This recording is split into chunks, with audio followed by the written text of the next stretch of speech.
Il ne leur a fallu que quelques heures pour capturer leur première prise. Partis lundi matin, ces pêcheurs reviennent avec une baleine. 2 au total seront harponnés dans la journée.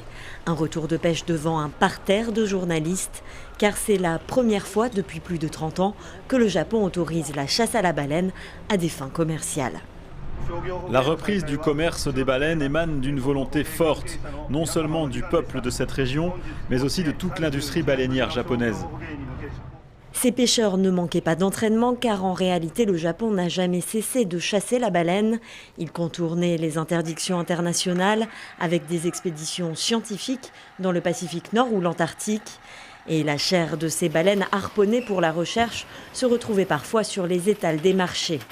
Tokyo a récemment décidé de s'affranchir de cette contrainte en quittant la Commission baleinière internationale. La chasse commerciale a toutefois des limites. Les cétacés seront capturés dans les eaux territoriales en respectant un quota annuel.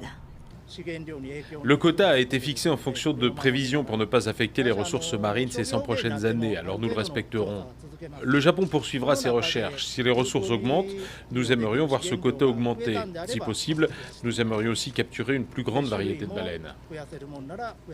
La reprise de la chasse commerciale est condamnée par de nombreuses associations environnementales. Mais pour certains, cette décision pourrait paradoxalement avoir des conséquences positives.